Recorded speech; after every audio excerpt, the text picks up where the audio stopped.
30절까지의 말씀입니다. 마태복음 25장 14절에서 30절까지 있는 말씀, 오늘 우리에게 주신 하나님의 말씀 우리 한 목소리로 함께 받들어 읽겠습니다. 또 어떤 사람이 타국에 갈 때 그 종들을 불러 자기 소유를 맡김과 같으니 각각 그 재능대로 한 사람에게는 금 5달란트를, 한 사람에게는 2달란트를, 한 사람에게는 1달란트를 주고 떠났더니 5달란트 받은 자는 바로 가서 그곳으로 장사하여 또 5달란트를 남기고 2달란트 받은 자도 그같이 하여 또 2달란트를 남겼으되 1달란트 받은 자는 가서 땅을 파고 그 주인의 돈을 감추어 두었더니 오랜 후에 그 종들의 주인이 돌아와 그들과 결산할세 5달란트 받았던 자는 5달란트를 더 가지고 와서 이르되 주인이여 내게 5달란트를 주셨는데 보소서 내가 또 5달란트를 남겼나이다. 그 주인이 이르되 잘하였도다 착하고 충성된 종아, 내가 적은 일에 충성하였음에 내가 많은 것을 내게 맡기리니 내 주인의 즐거움에 참여할지어다 하고 2달란트 받았던 자도 와서 이르되 주인이여 내게 2달란트를 주셨는데 보소서 내가 또 2달란트를 남겼나이다. 그 주인이 이르되 잘하였도다 착하고 충성된 종아, 내가 적은 일에 충성하였음에 내가 많은 것을 내게 맡기리니 내 주인의 즐거움에 참여할지어다 하고 1달란트 받았던 자는 와서 이르되 주인이여 당신은 굳은 사람이라 심지 않은 데서 거두고 해치지 않은 데서 모으는 줄을 내가 알았으므로 두려워하여 나가서 당신의 달란트를 땅에 감추어 두었었나이다. 보소서 당신의 것을 가지셨나이다. 그 주인이 대답하여 이르되 악하고 게으른 종아, 나는 심지 않은 데서 거두고 해치지 않은 데서 모으는 줄로 네가 알았느냐? 그러면 내가 마땅히 내 돈을 주리하는 자들에게나 맡겼다가 내가 돌아와서 내 원금과 이자를 받게 하였을 것이니라 하고 그에게서 그 1달란트를 빼앗아 10달란트 가진 자에게 주라. 무릇 있는 자는 받아 풍족하게 되고 없는 자는 그 있는 것까지 빼앗기리라. 이 무익한 종을 바깥 어두운 데로 내쫓으라. 거기서 슬피 울며 이를 갈리라 하니라. 아멘. 19세기 후반에 영국 웨일즈라고 하는 지방의 한 시골에서 가난하게 살던 한 과부가 있었어요. 그 과부에게 아이가 있는데 어린 아이가 갑자기 심하게 앓고 있는 겁니다. 그래서 의사에게, 멀리 떨어진 의사에게 와서 왕진을 좀 해달라고 부탁을 하게 돼요. 당시에는 교통수단도 별로 없고 걸어서 가야 되는 먼 거리인데 그 부탁을 전해받은 의사가 망설이게 돼요.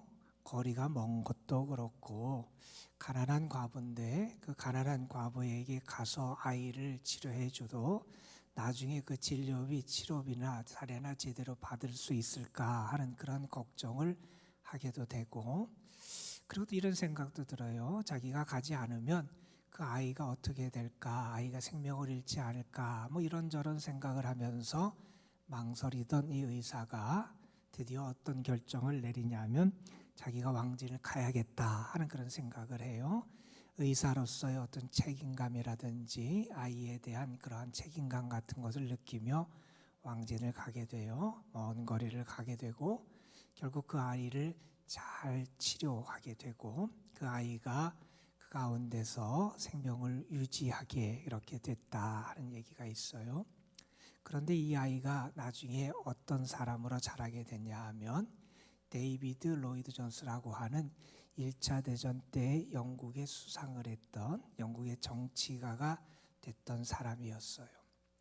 만약에 그때 이 의사가 그 아이를 방문하지 않았다면, 왕진을 가지 않았다면 아마 그 아이는 목숨을 잃었을 가능성이 많고, 그랬다면 한 사람, 어떤 나라에서 중요한 역할을 했던 한 사람이 역사에서 사라질 뻔한 그러한 일이 있었어요.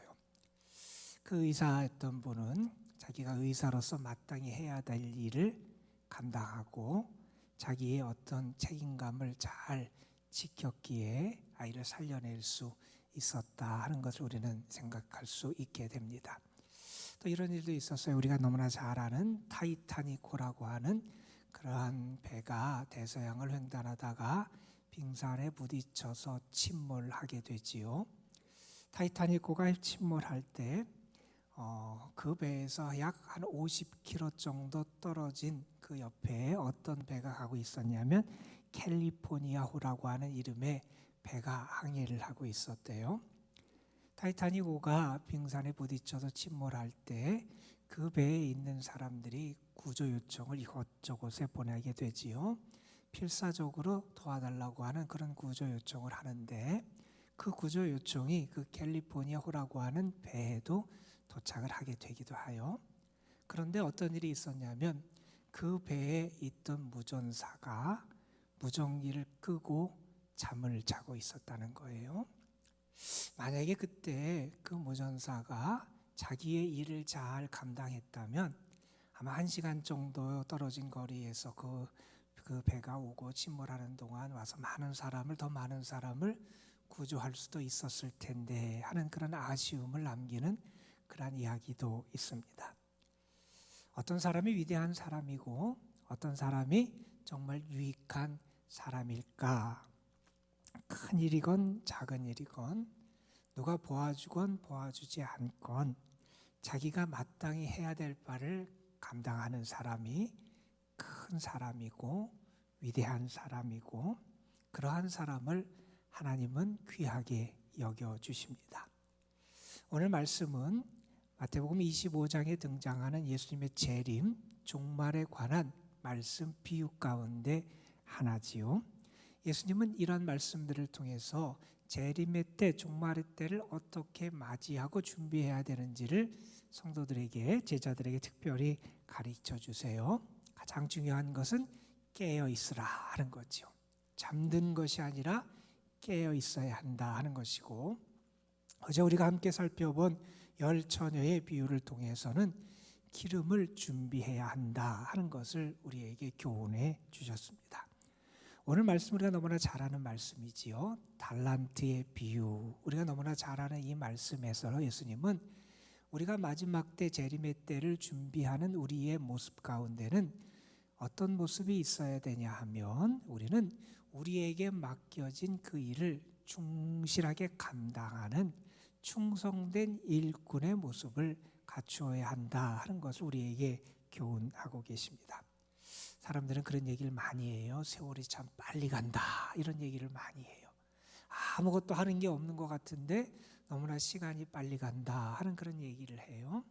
이러한 것은 자기의 삶에 무언가 아쉬움이 많이 있다는 거지요.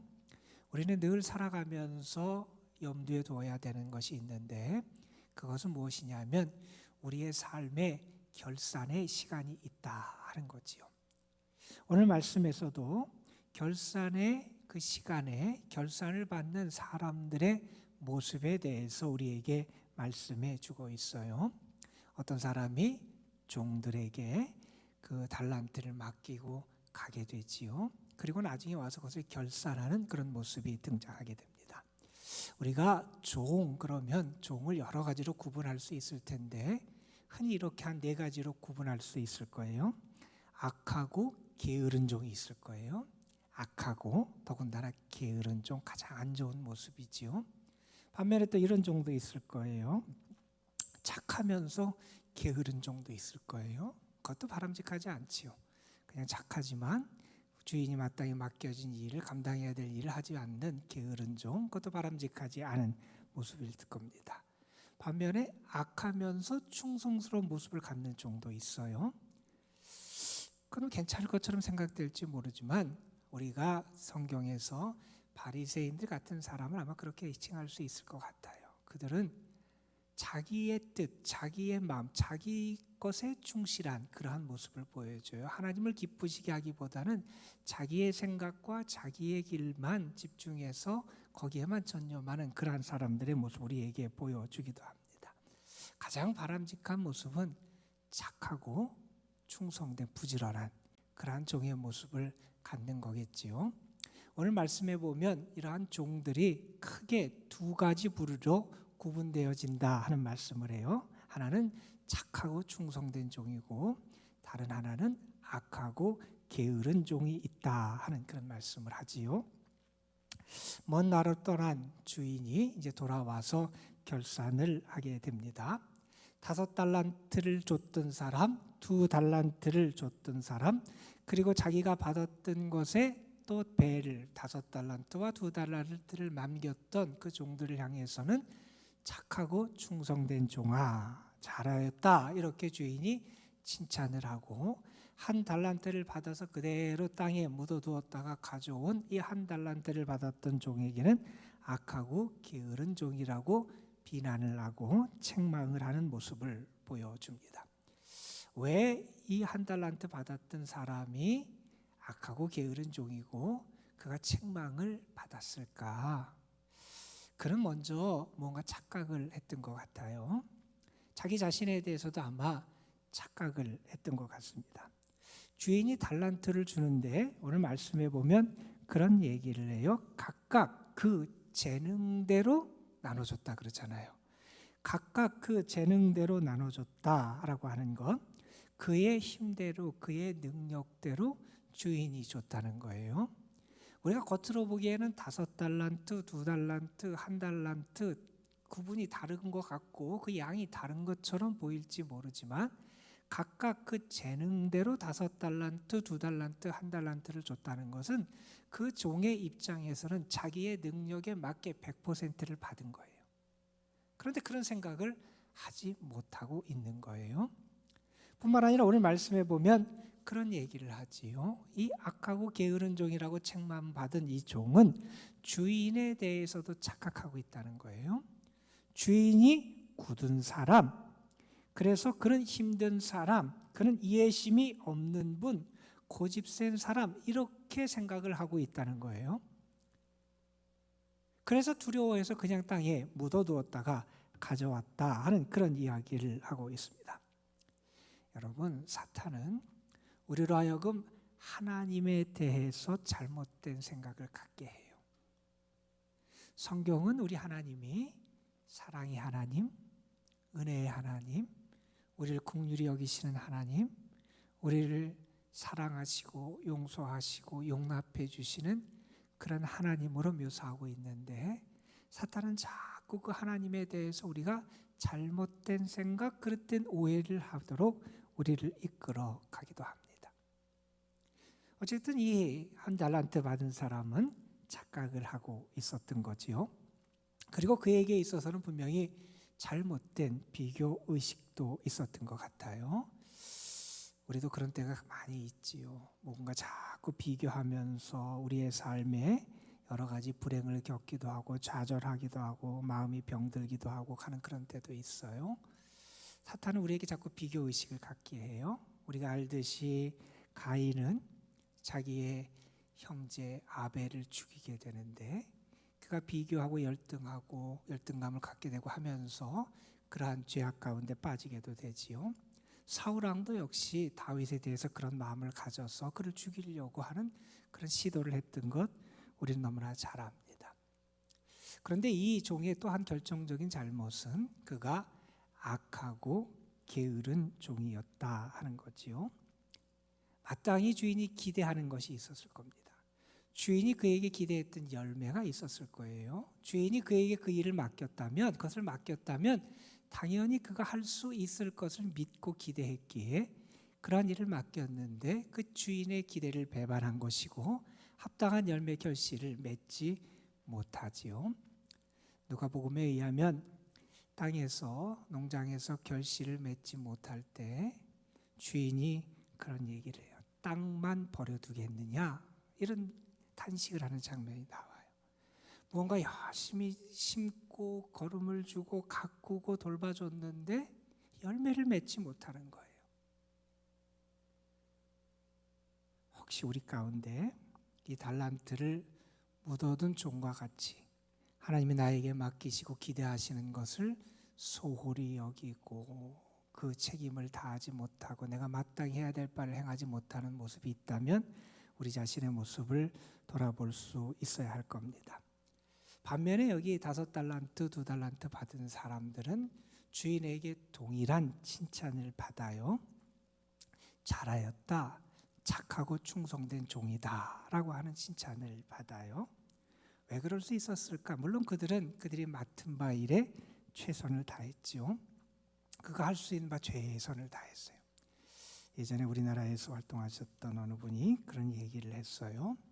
한 예를 들면서 설명을 하는데, 이제 일을 하고 도시에 살다가 은퇴해서 농촌에 내려가서 살아가는 한 은퇴자의 이야기를 해요. 그 은퇴자가 시골에 내려가 살면서 어떻게 하냐면 젖소를 한 마리 사요.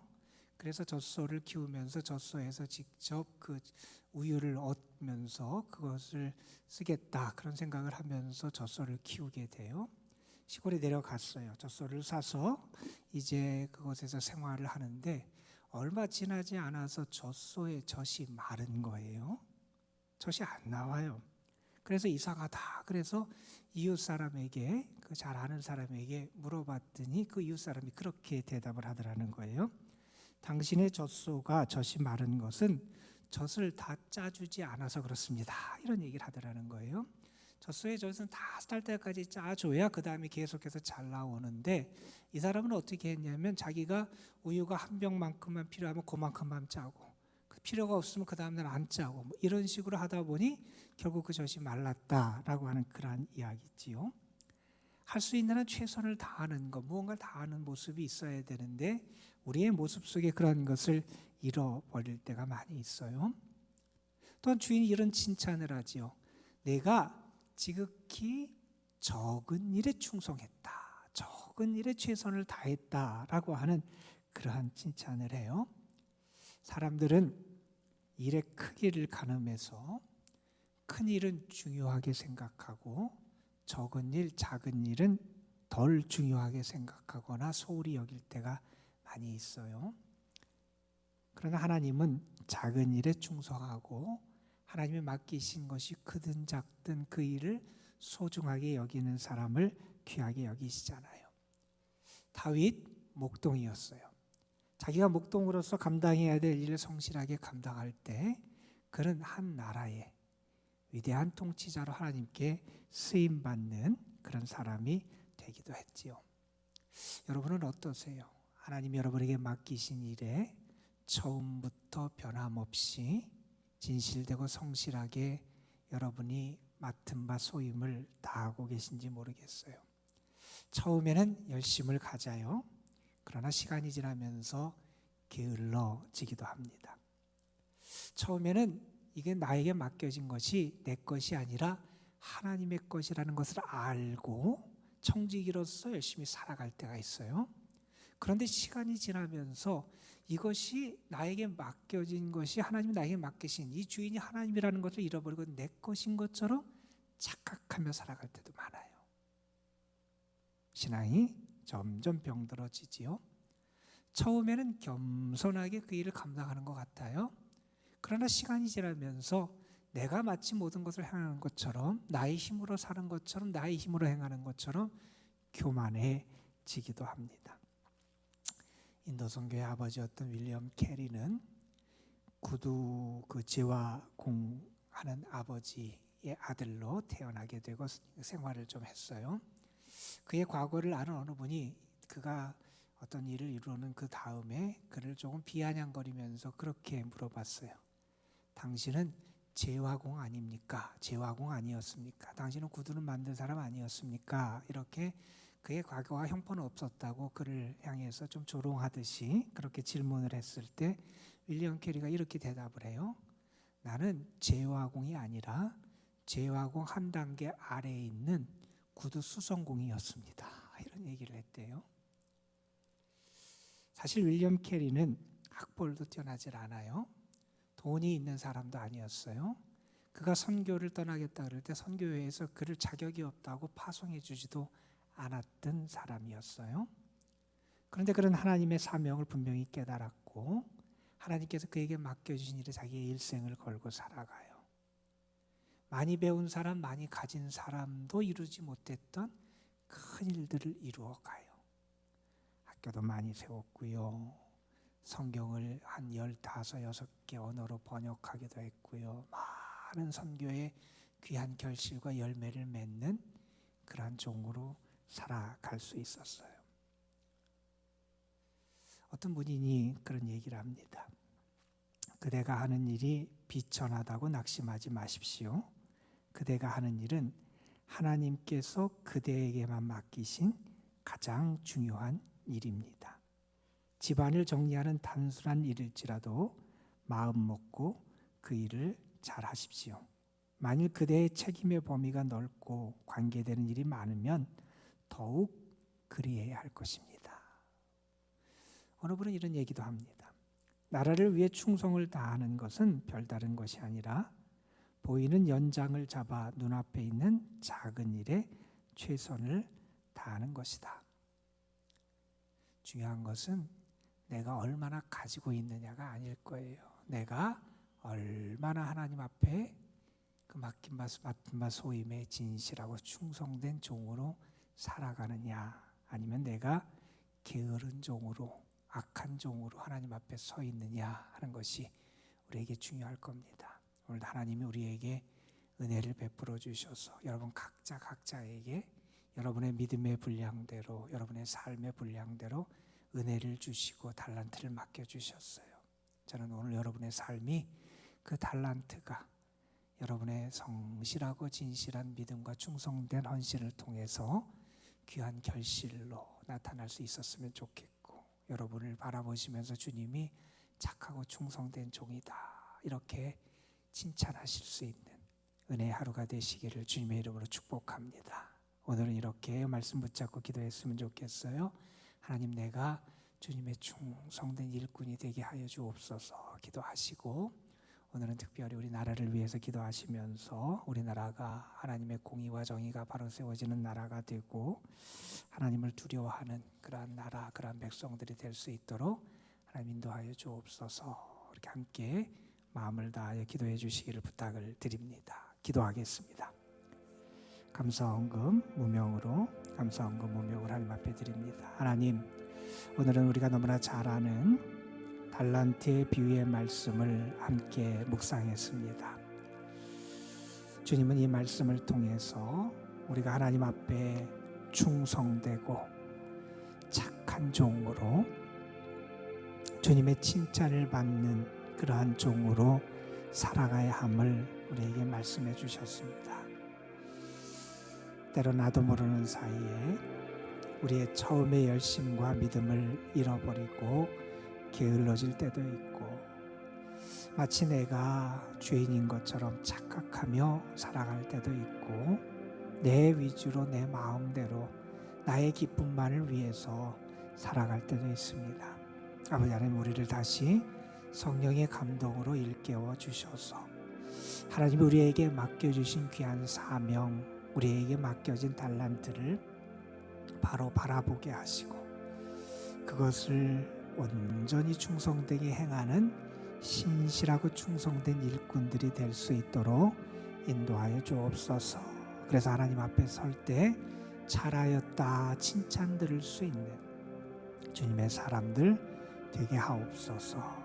오늘은 특별히 우리가 나라와 민족을 위해서 기도합니다. 우리 앞에 또한 중요한 선거도 앞에 놓여 있는데, 아버지 하나님, 하나님을 두려워하고 하나님이 원하시는 사람, 정의와 공의를 행하며 하나님을 두려워할 수 있는 그런 사람들을 세워나갈 수 있는 지혜와 은혜도 우리에게 허락해 주시고, 이 나라 이 민족이 정말 하나님 앞에 거룩한 민족, 거룩한 백성, 하나님의 영광을 드러내며 주의 나라를 위해서 쓰임받는 나라가 될 수 있도록 주님 이끌어 주옵소서.